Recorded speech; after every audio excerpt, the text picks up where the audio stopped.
tema del transfugismo. Entonces, me parece, mi estimado Humberto, que este tema implica también un bajo nivel de la política nacional y, sobre todo, la grave crisis terminal de los partidos políticos, que en algún momento, como lo dije en un artículo, ahí está en mi blog, dije que los partidos políticos se han convertido hoy, así sin ambaje, se han convertido en grupos organizados, ¿no es cierto?, mafiosos partidocráticos. No hay otra explicación para poder nosotros entender las graves situaciones de comepollos, lavapiés, etcétera, etcétera, que existen en el Congreso de la República, y también los graves actos de corrupción a nivel de gobierno y crímenes, por ejemplo, la matanza de Bagua, crímenes sin que nadie esté preso en este momento. Mercedes Cabanillas y el juez Simón están felices de la vida y la Fiscalía de la Nación no está a la altura de las circunstancias. Hay una grave crisis política, don Humberto, ese es mi punto de vista. Bueno, sin duda, yo analizo y en cierta forma comparto, sobre todo en esto último, no cabe duda, ¿no?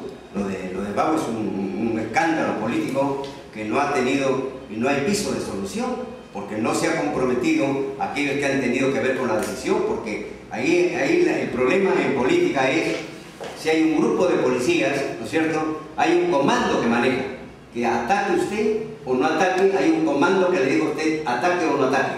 Pues ese es el comando, pues, ¿no es cierto? Ahí está el gobierno y el ministro, sobre todo del Interior. La primera figura que debe estar comprometida es el ministro, que por entonces era doña Meche Cabanillas. Hay que recordarle a doña Meche Cabanillas que en el primer o en el segundo gobierno del arquitecto Belaunde, el alumno Bencevil del Cusco fue asesinado, siendo ministro del Interior de la Jara Lloreta.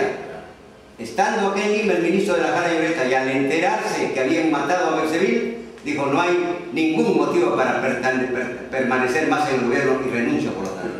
Esa capacidad de renuncia es clave, porque va de la mano con la ética frente a un hecho.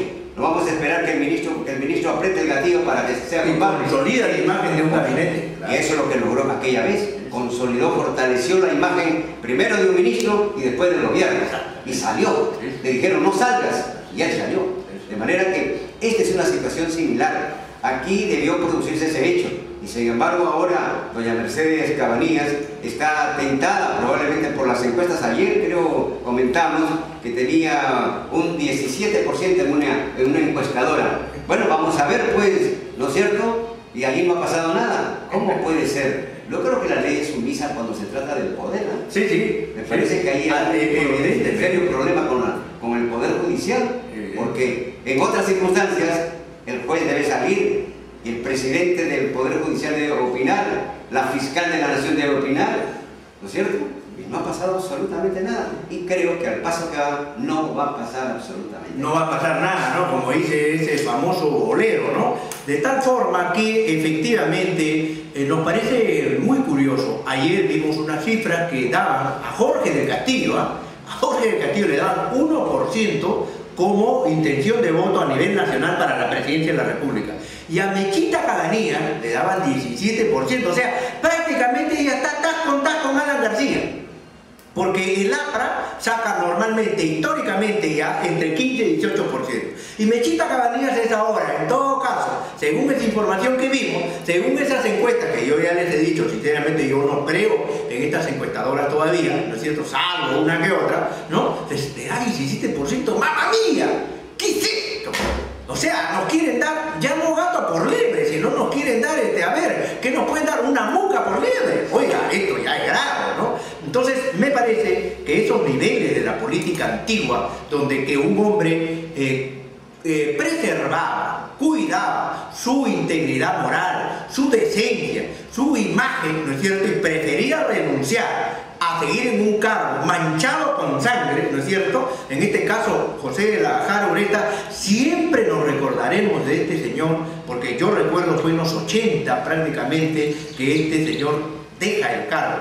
Sin embargo, durante el gobierno de Toledo y durante el gobierno de Alan García hemos visto a ministros que han debido renunciar y muy al contrario, en vez de irse, han sido ratificados y apoyados por el jefe del Poder Ejecutivo, lo cual me parece es bastante, por qué no decirlo, mucho lamentable.